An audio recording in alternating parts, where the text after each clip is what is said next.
banks are pretty similar in the way that they structure.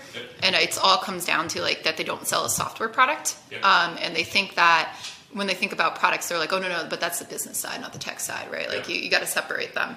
And more those things are like one and the same, because you can't really ship a valuable financial product without having software that actually helps you scale the delivery of it and better that for the customer experience.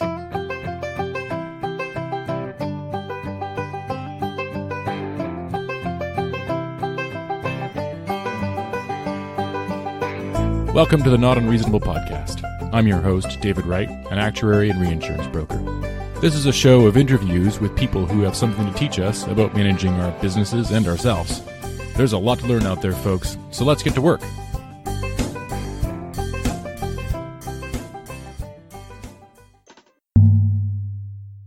This show is brought to you by Beach, where I work and have worked my entire career. We are a global reinsurance intermediary, and we pride ourselves on creative thinking, deep analysis, and client service. Those three qualities are actually intimately related because you can't spend the energy digging deep into a problem unless you really care about the client. We find that when you really do understand the problem, the solution becomes obvious, even if it seems a little bit unorthodox to the outside world at first. The nature of insurance is to take solutions we know and trust and try to force them onto the problems of the day. We just don't settle for that.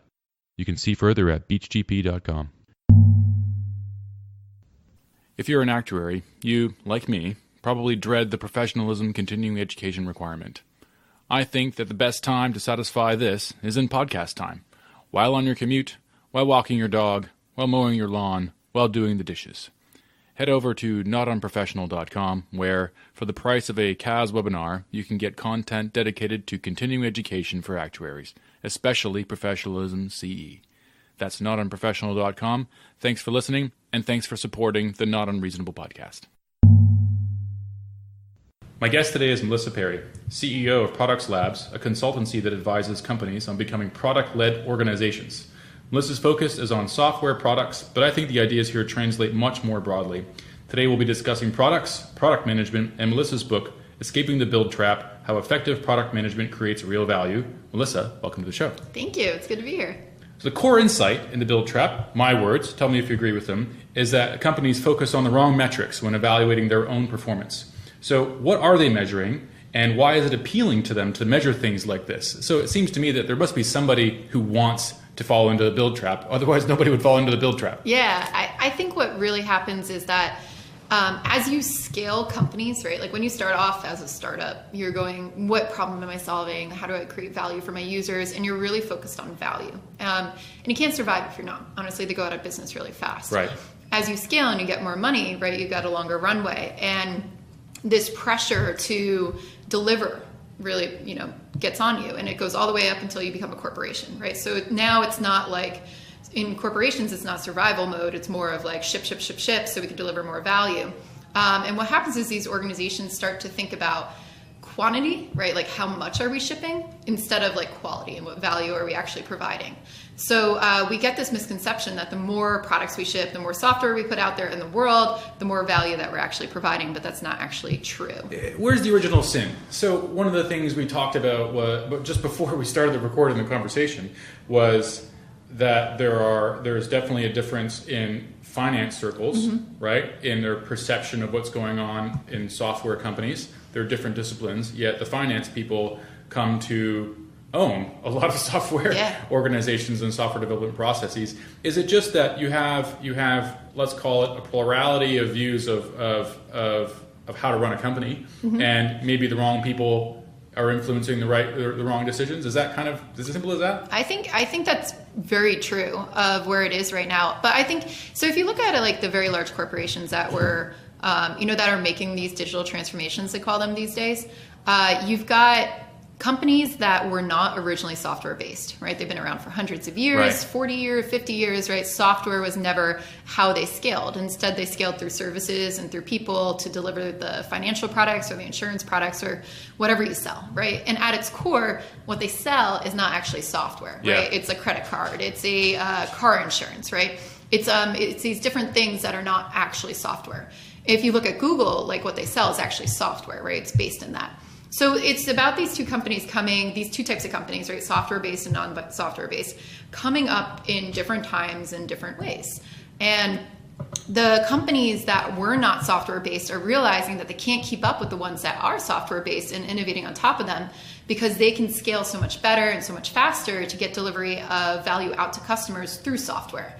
So now they're going, oh, if we want to compete, if we want to be innovative, right? Like the whole world lives online now, right? Like you've got your phone in your pocket and that's how you want to manage your credit card, right? You don't go to banks anymore. Like everybody wants to live on the internet.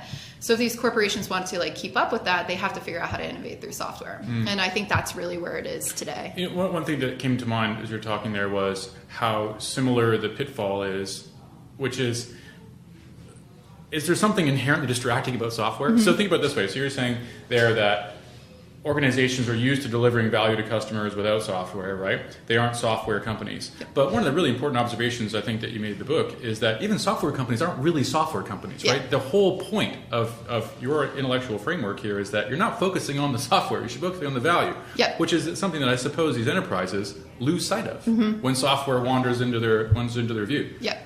Yeah, I think so. It's like, Google doesn't sell software. They sell like the ability to search, right? It's the value that you get at the end of the day. It's the method that they deliver that in is through software, and that's why it scales really nicely for them. So what should a software company measure? It should really be measuring the value and the outcomes that help drive the business. So when you think about any kind of organization, right, there's customer value and there's business value. And what really drives business value is delivering the customer value. So the business value, right, that's making money. It's in some ways easy to measure. Yeah. Are you making money? Do you have revenue? Or do you have revenue? Are you growing, right? Are you saving costs, right? Like that's also an important part of it. Yeah. So those for your clients, you mean, or yourselves? For yourselves too, right? Okay. So that's how you scale your business. Yep. So so they should be measuring things like that, right? Which is good, and a lot of them do measure those things. But the trick is like connecting that back down into what do the teams actually do on a day-to-day basis, and that's where they fail. So a lot of places will go, oh, well, we shipped 20 features last quarter. So we're doing really, really well. We can measure that. Yeah, we can measure that, you can have it up on a spreadsheet. Super 20, easy. Big number. Yep. It's like, just count them, right? Like it's so easy to measure. And then you go, okay, so what did those 20 features do? Right? Did they make more money? Do you have more people signing up? Do you have like less people leaving? Which are all the things that actually drive a business. And a lot of times they can't really pull back those outcomes into those features that they ship. And that's because they're focusing more on shipping than actually what does shipping those features actually do. How do you measure that? Because this seems to be a very, very difficult problem, right? And the reason why I think you backslide into this build trap is that whatever management of the organization can't figure out how to measure anything else other than features shipped. You've consulted with these companies. What do you suggest they do? So it's not so hard to measure them, right? Okay. So a lot of times it'll be difficult to make a one-to-one, prediction. And there's a lot of bets that you actually have to do in software or when you're building anything, right? Like if you're going to launch a new product, even if it's not a software product, you got to take a little bit of a bet. And what you have to do is gather all the data that's possible that you can get to show you that it's lower risk, right? Like show you that you're on the right path, you've lowered your risk by gathering these data, and that this thing is pretty likely to result in what you think it will result in. So you're making a prediction. Yeah, you're saying, here's what I think is going to happen. Right. And then what you do is you test it, right? So then you put it out there and then you measure it and you make sure, and if it's not going the right way, then you iterate on it. So what organizations typically don't do at scale, which makes it hard to measure these things, is that they don't have a systematic approach to connecting those top line business metrics or bottom line business metrics, doesn't matter, but down to what the teams are doing. So they're not going like, I believe if we launch this feature or we create this new business line or we do that, it will result in these outcomes for the business. They're not really connecting it there, and they don't take that all the way down into the teams. So for example, if you have like a team that's shipping, a dashboard for users, like what do you think that dashboard is going to result in? Do you think it's going to drive them to take more actions in your platform? If it drives them to take more actions in the platform, what does that result in? Do you think that they will, are you creating revenue through the actions that they're taking? Are you retaining them because they're using the platform better and they're getting more value for it, right? Like what do those things actually relate to at the end of the day? And you can measure those with different methods, right? Like there's quantitative methods that you can look at to really pull in, are people using it? So you've got, products that are coming out like Amplitude and Pendo that show you people are actually using things and taking the steps that they want to in your product. Using the software. Using the software, right? So that's telling you like if people are using it or not. Then you can go do follow up with the qualitative research of do people actually get value from this? People are already measuring retention in these companies, like how long do people stay with us? Do they leave? Right? You can start to measure that and see, are people tending to leave sooner than we thought after we release something? Are people churning? Right? All these metrics go into really making a healthy ecosystem of the right products that we're building. And those are the things we should be measuring, making our decisions off of. It just takes a little bit more effort to actually measure those than did we actually ship something. Yeah, I was just kind of drawing, as I was reading the book and thinking about this, I was trying to figure out what's the common denominator amongst all products. And features is an interesting hypothesis, possibility for that, right? Okay. So you can measure it, and every product has features, has more features. Let's just, the link gets broken here, but presuming for a second, the more features, the better the product. Or rather, put it differently, the more features that are used, the better the product, right? And so the skip there is between usage and not. And so maybe the kind of atomic unit of value in software is people's attention. Yeah. Are people paying attention to this feature and using this feature? And that, if there's a way to aggregate that and kind of roll that up, am I on the right track there? I think so. So it's the way that I kind of look at it. Yeah, you have different features inside the products. Now, a feature may not be packageable and sellable in and of itself. So that's why we have products. So features are part of a bigger product, right? Yeah. So if I were to sell you like a keyboard, right, on your phone, that's not enough for you to do anything, right? The phone itself is the whole product, right? That's what makes it valuable. So you have to package that and put it out there. You can release different features that will enhance the value of the overall product, but the features themselves won't be able to stand alone, without the wrapper of bringing them all together. So it's together in the right combination of that solution that makes it really valuable for the product. Now, it is, we measure the health of products by looking at definitely usage, but usage is a leading indicator that people are actually paying attention to your product, which is right. Right. But then what I look at is how many people are actually coming into our product, and then how long do they stay with us, right? And the retention part, I think, is the gold mine of most products, right? Unless you are, I'm trying to even think of like an example of a company where you don't want people to actually stay with you. Yeah, like you can do. In some ways, how about your organization? So this is weird, right? But your job is to train leaders and then release them into the wild. That's true. Yeah. Right? So you don't want return customers. That means it didn't work. Yeah, we want them to come back for like things that they might need later. But if we've done our job well, we want you to be running really, really well. So we are designed. Yeah, I guess we're a good example. Is like. We want you to come back for different things, but if you're coming back for the same thing over and over again, that's a problem. That's a problem. Yeah. So like that is definitely, that's a good one for consulting. I think for some products, right, it's not about, sometimes we get into a misconception of attention versus time, right? This comes up a lot. For example, if you have like a very utility software, for example, DMV, renew your license, right? Yep.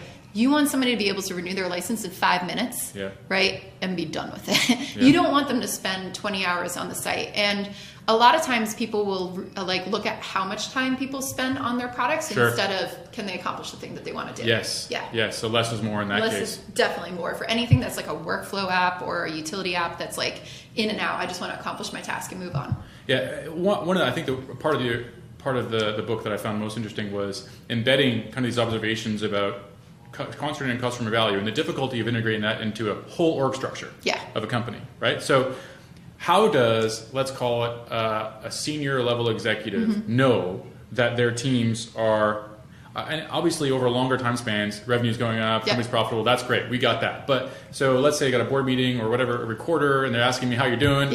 What did they say? So what do they point to? This is a big thing that we've been doing with a lot of the companies that we work with, and we call it product operations. And I've done a lot of large-scale transformations in corporations, and this seems to be the missing link. Like we go in and we train all our people on how to do things. We get the leaders, the leadership stuff. We'll put the strategy in, but then nobody's actually measuring it and looking at the progress, right? Yeah.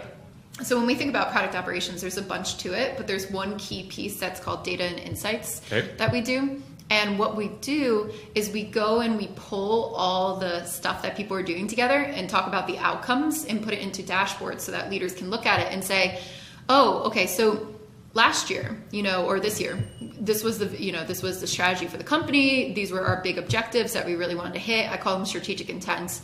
And the strategic intents in our strategy framework are very much like business focused objectives, like, return to a growth stage company, or increase our margins to like 80%. It's very tactically focused. It could be also, we want to, enter a new adjacent market that will increase our margins, or like, help grow us, stuff like that. So it's very big business decisions, usually market facing, different customer segments, Something the finance guys can understand. Exactly. Something the finance guys. So if you tell that to any leadership team, they'll be like, yes, that's what we want to do. Right. Or this is how we want to differentiate ourselves from competition, right? Like very focused, high level there. Then the next level underneath that is called initiatives. So that's where we start. We look at the strategic intents, and then we say, okay, let's say that we want to go into this new market to start to diversify, where we sell, and we want to, grow our business, and it leads to revenue growth. How do we do that through the software we have? Do we have to create completely new software and platform? Can we repurpose some of the stuff we have? We just have to like fine tune it for this different group. And those become the product initiatives. So they're higher level goals that we want to hit and things that we want to accomplish in order to reach those strategic intents. So now we're connecting the business down to what do we actually have to do to get it done. And then the teams break that down even further into something more tactical and more short term. That's like, okay, if we want to increase that, if we want to accomplish that product initiative, right, we're going to have to do X, Y, and Z to build out the software and release it, and that should get us there. So then each level of that strategy has different goals that are associated with it. So you probably have leading indicators, which is what I call goals that will show you that you're getting to the higher level goals. Like you can't really measure the revenue until you launch it, right? That might be 6 months out. But there's leading indicators that show that you're on the right path, right? You can have a beta test.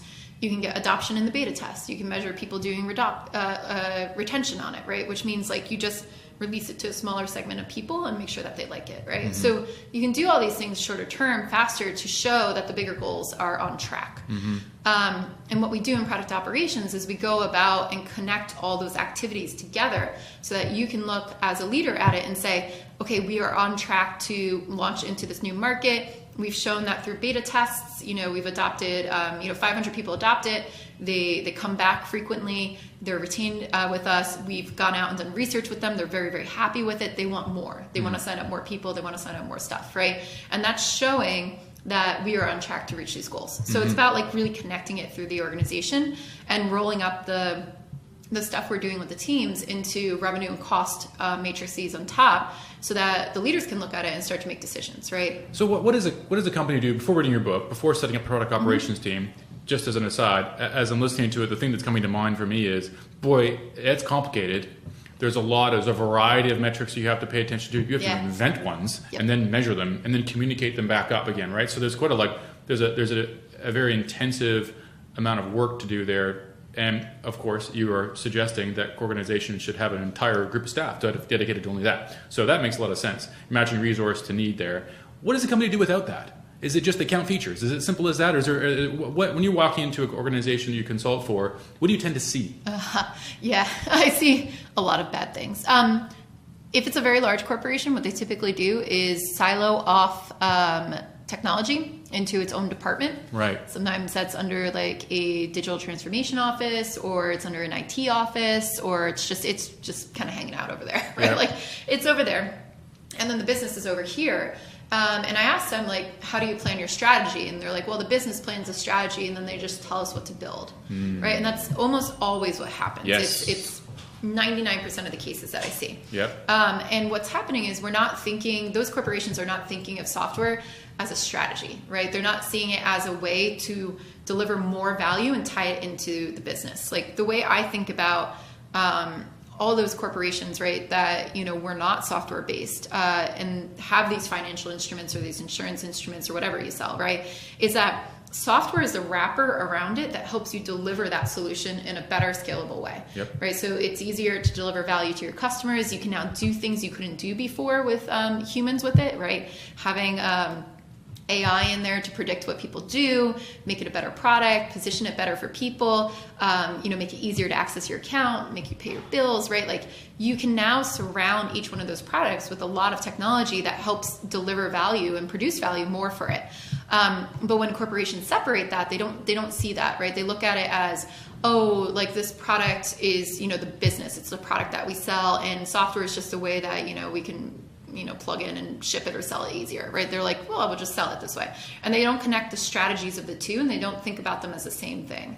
So let's say the first call they make isn't to you, it's a different consultant who walks up and says, Agile can solve your problem, right? So let's get these integrated teams together. Maybe describe a bit about what that kind of advice might sound like and what your criticism is of it. Yeah, this is something that's happening everywhere right now. Everywhere. Like Agile transformations, since I started consulting about 5 years ago, and before that I saw this too, but Agile transformations were all the rage. And it was to get, what Agile does at its core is basically helps connect the business and technology, right, into teams, right? But it's very team focused. It's not organization focused. Right. So the whole premise was we're going to bring people from the business into the teams with the developers so that they can iterate faster through the product, understand the requirements better, and ship things faster, right? That will actually satisfy the customer. These are Scrum teams. With the Scrum teams. Right. Well, it doesn't really matter. So like Scrum is just a flavor of Agile. Okay.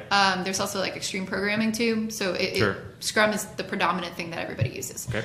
So a lot of times people think Scrum, Agile, same thing. It's not. But Agile is more of a philosophy and a way of working that's about bringing the business and technology together. And I don't think that's opposed to anything that we do with product management. Right. But if you look at how people practice Agile and the different flavors that came out of it, Scrum, XP, and like that, it's very tactical about how do we get the work done. Yeah. And it's very focused on development. And Shipping features, right?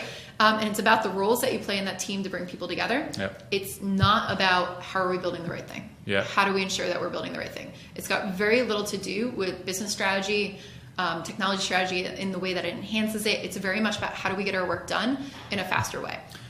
So when people go through Agile transformations, right, what they do is they fix all the teams, but they don't fix the system in which the teams live. So there's still, you get the same thing at the end of the day, right? Like you might be shipping features faster, but you're not connecting the good work that those teams are doing back up into the business strategy.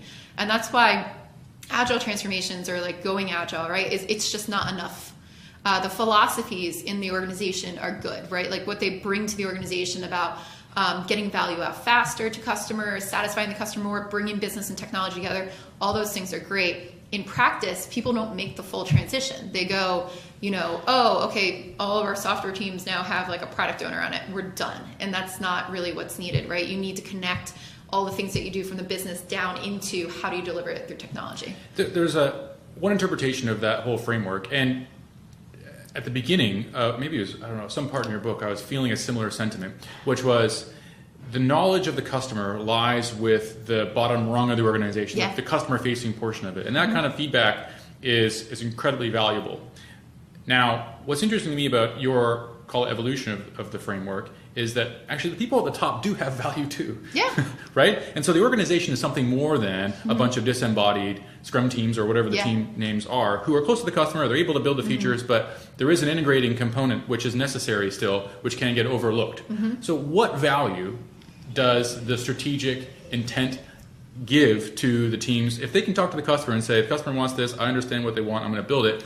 Who else needs to be involved and why? Yeah, so what strategic frameworks provide is direction. And this is the biggest gap that people get into when they think about autonomous teams. So Agile does promote autonomous teams. I think autonomous teams are good. Yep. The problem is they don't give them any kind of direction. So when you give, I've been to companies that have 4,000 Scrum teams. Wow. If you let 4,000 Scrum teams all individually and never consulting with anybody else make up their mind about what to build, you're not going to have a holistic company, right? Like they're going to build everything. Yep. So when we think about autonomy with teams, it's not that they just decide everything on what to build. It's more about you give them enough direction to send everybody in the right direction. And at the leadership levels, you have to make that choice, right? And every time I come into work with the C-suite of these organizations, even these big ones, I say, where do you want to be, right? Like, what's the plan for this? You've been doing the same thing for 40, 50 years, right? Like, what's the next phase?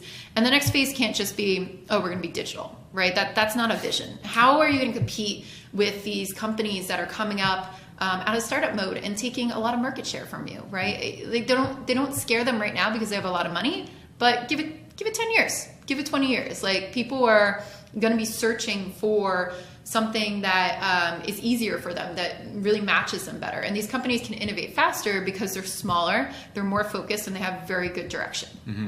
So corporations need to put that direction in.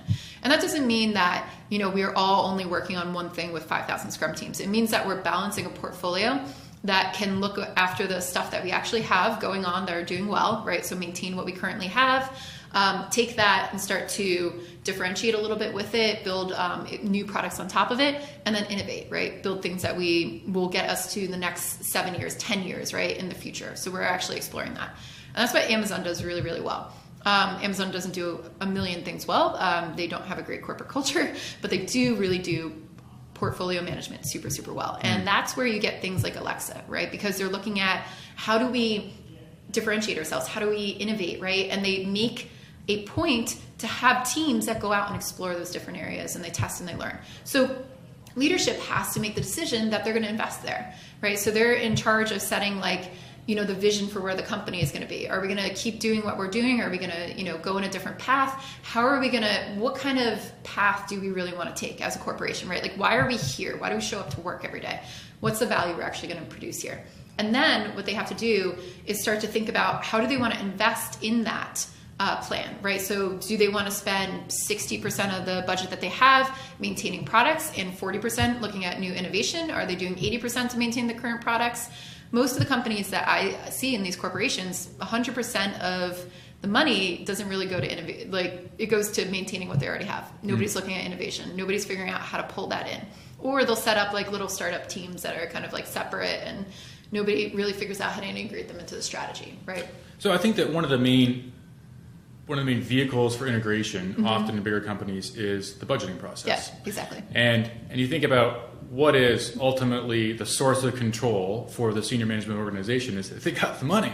Yep. And they can give you the money, and they can choose to give you more or less money. Yep. And you have some interesting ideas on budgeting. And I wonder if you could talk a bit about what you think an improved philosophy of budgeting could look like for a larger organization. Because if they're not telling somebody exactly what to do with a budget number attached to it, now they're saying, you guys, as long as you're satisfying these objectives, go figure it out. Yeah. It's hard to put a number to that. Yes. So how should they think about that? Yeah, to me, if you push this back into goals, right?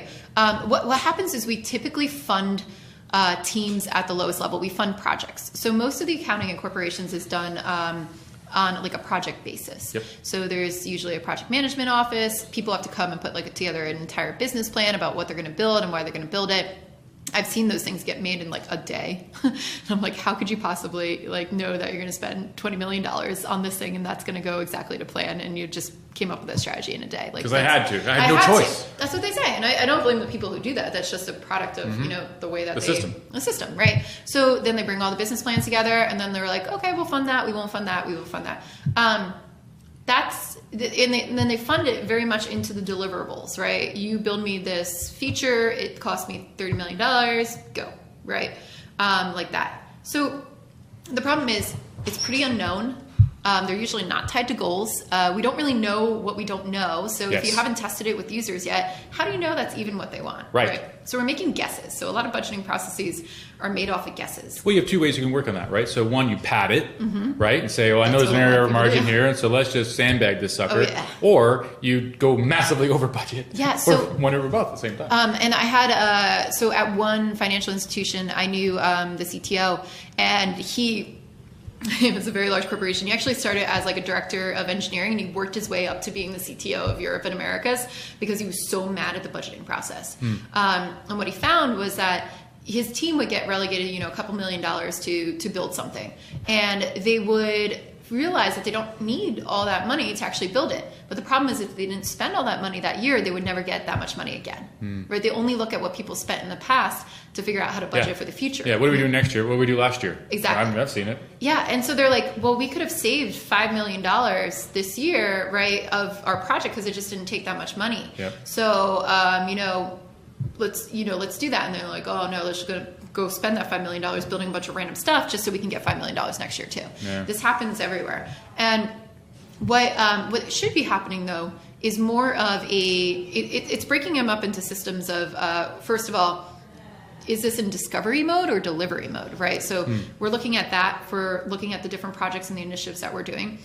Instead of funding the projects that we're doing, fund the product, right? So if you are in a credit card division of a company, right, and you are looking at the travel notifications or the notification products, the fraud department, right? Like, what are you going to give the fraud department in the credit cards, right? Like, what can we improve there? What's there? And we have to get ahead of that strategy before budgeting season actually does begin, and come back with a plan in that fraud department that's like, okay, here's some questions we need to explore, but we're not sure if we should actually build a product from it. That's discovery mode. Yep. So we want to give those teams some funding, right? Like a little bit of funding so that they can go prove if that's something that we should actually be doing. Then there's things that we're like, we know we need to build this because we have all this data and we've actually approved it.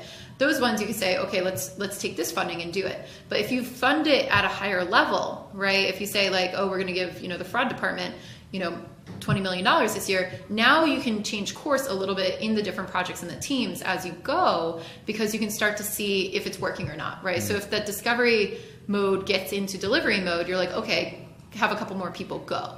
And instead we do it by project. So if that project fails or if that project is not the right thing to do, we have to keep going with it instead of funding it by products. And Agile does promote stable teams as well, right? So you have stable teams around the product and you're putting them around the product and they own that. And when you do that, instead of funding people by projects, you get better delivery because people know how to work together. There's some known knowns in there. They've refined their process. Like they're really good they know the product better too, right? So they can work a lot faster. And you keep people in those teams, right? Of course, you mix and match a little bit to give people variety, but like you relatively keep those stable around the products, and then you fund those products. And then the person who is usually like the director of product or or the VP of product, let's say, and the VP of engineering, right? They get together and they start to figure out how do we relegate this money, right? How do we delegate it into the rest of our teams, right? To fund these projects. So there's a big thing going on right now about like innovation accounting.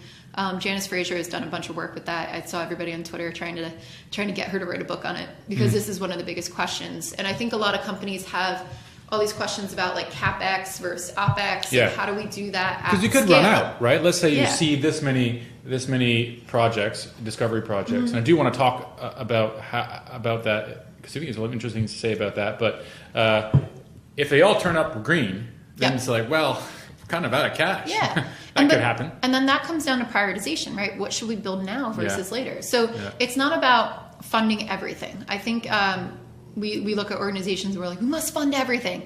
That comes down to prioritization, right? And that's what leaders do. So the leadership, when we look at prioritize, what's more important to do now versus later. Yes. So I honestly think if you sometimes I think organizations too have so much money that they have to spend, right? That they do everything. And they're better off if they did less. Honestly, I will say that. Like they're probably better off if they did less because some of the decisions they make to spend that money are not the right decisions, or they just look at like, how do we spend this cash as fast as possible? And that's a really good problem to have. I wish I had that problem. It's like, tell me about it. Yeah, but it still is. You get into this habit of doing everything instead of just what's the focus and what's the right thing, and then you lack focus around the company. And that's what I see is like the enemy of everybody's strategy. Like if you go into these corporations, you ask everybody what you're doing and why, you get a million different answers from all over. And then that's where you don't see the product of the products being shipped that are actually going to drive revenue, right, or lower costs. And that is the value of leadership, right? So back to the question of what are agile teams missing? I think that big picture leadership might be a way of encapsulating the answer. I think we're running out of time here, getting close to it. But I wanted to talk a bit about. I think we have a few more minutes. So I wanted to talk about product management itself, right? Because it's an important part of the book. And the way I want to get in there is to talk about your definition of a minimum viable product. Maybe talk a bit about kind of a general conception of what that might sound like and your refinement of that term. Yeah. So the way that I think about minimum viable products really comes from more of a lean startup mentality. Right. And that's really where I learned it. And the minimum viable product was basically the smallest amount of effort that you could do to learn. Right. So that might take many different shapes and forms over the course of validating your product. It could be starting with like, a survey or starting with, a prototype of something, right? Experiment. I love experiments. Different ones like concierge, but it's basically how do you deliver the value and get some feedback that you're on the right path. And as you work up to really testing all your hypotheses earlier, then you start to turn it into code, right? And then it's about the smallest shippable product that you can actually get that's in software. But the beginning part of it can be all different ways to test and learn, right? So it's in the process of really testing and learning and getting there. Most people think of a minimum viable product as like, what is the smallest set of features that I can build to ship out a product? That's a late stage MVP to me. Because you still can do many different things to learn from your customers. You can, and I think I see companies do this actually all the time. Like they don't realize that they're doing this, but many companies will want to release a new product out there, but they just can't build all the software in time. So what do? They hire a bunch of people, right? So they'll open offices in India for people to process all the documents or do the faxing, right? All things that they want to automate one day, but they hire a bunch of people to do it in the meantime while they figure out how to scale or validate that or do the software.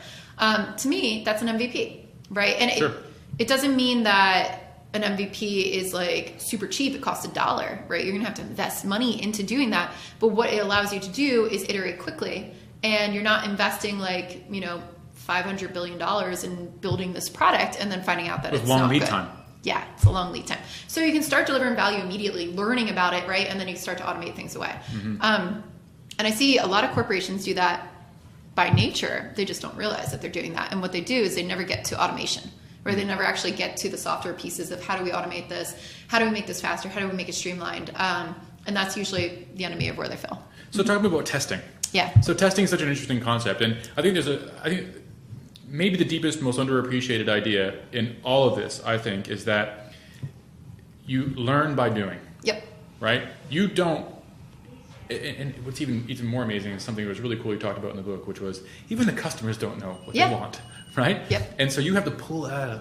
That's the art, I guess, of project management. So talk to me a bit about that. What makes a good product manager? How do you learn to do that? And what is testing?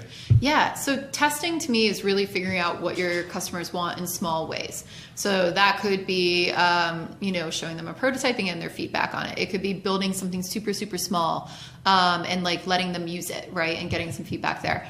It's about making a hypothesis about what you think it will do and then really checking that and making sure that it does that. So it's like, we believe that by, building this workflow for users, they will accomplish your tasks 10 times faster, right? Yep. And then that will produce value for the business because, they don't have to hire 50 more people to do these things, right? Yep. How do we go test it? How do we make sure people really enjoy it though and it is helping them? So maybe we set up an experiment where we're saying, the way that we want to make these workflows faster is that we can take away a lot of this manual work and automate it on the back end. So that's where we might have a couple people do the work for the people on the back end, right? Yeah. They don't see it. They just think that everything's being automated. It says, okay, like your process has been kicked off to the back end. Yeah. It'll be ready in, you say it's slow software, it'll be ready in a day or something like that, right? People will do it and it'll come back and it's like, okay, they can move on to the next task, right? And then you go back and you can measure it and see if it did produce value for the customers, if it made their lives easier, if it did things better, right?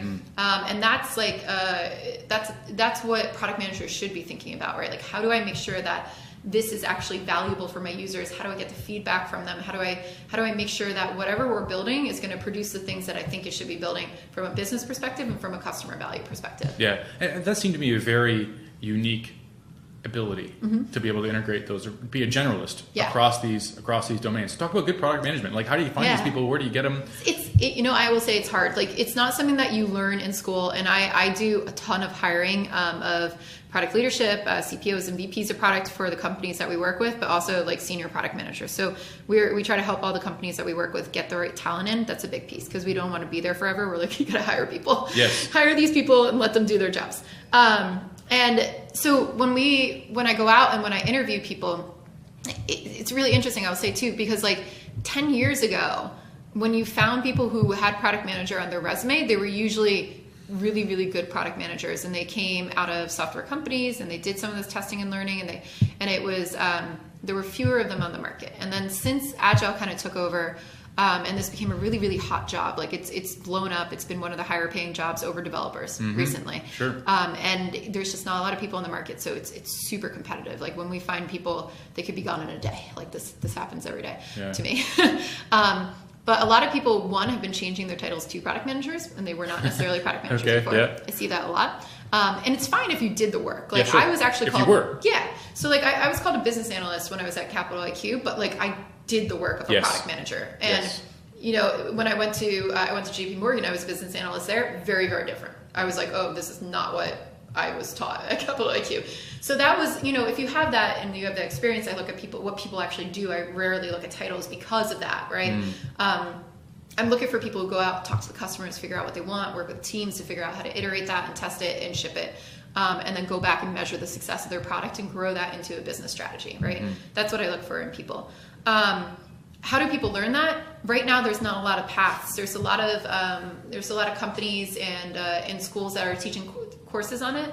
So a lot of times people get into it from going to get an MBA. I don't think that's necessarily the right path. It depends on what the school is for sure. And there are some MBA schools that do product management teaching better than others. But then there's other ones that don't really have product in their curriculums. They just have, you know, MBAs, and that's where you're really learning how to optimize a business, not necessarily how to build software. But people come from like all different backgrounds, and I think you have to start building a product, right? So I tell people who want to transition, like, build your own website, build your own product, experiment with it, right? Like, go out and just try something, right? Build a prototype. If you come to me and you've never done this before, and I could see that you spun up your own little project that was like, you know, better dog food, and you went out and you interviewed users and you came up with a strategy and you figured out how you were going to do it, even if you didn't ship it, like, to me, that shows me you put in the work and you start to logically think through those things.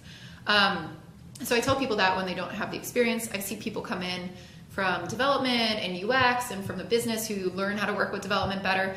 To me, those types of backgrounds don't matter. What matters is that you're curious, you ask a ton of questions, right? You will push back with data on people. A lot of people I see that aren't successful in product management, they take whatever is given to them and they just run with it. And when I ask them, like, did you push back or did you come back to your boss with data? They're like, no, I couldn't do that. So a lot of places they don't feel empowered to do that, but people won't even take the initiative. And a lot of product managers that I've trained who've been successful with that, they've said, like, oh, I'm worried that, you know, I can't push back, but I want to try. Can you help me, like, formulate a plan on what to do? And I'm like, yeah, so let's give this a shot, right? Like, come back with these reasons, go get this data or whatever. I had one person who worked at a bank. She went through one of our trainings and then she came back to me and said, hey, I think I'm building the wrong thing, but I'm really worried about telling my boss because I might lose my job.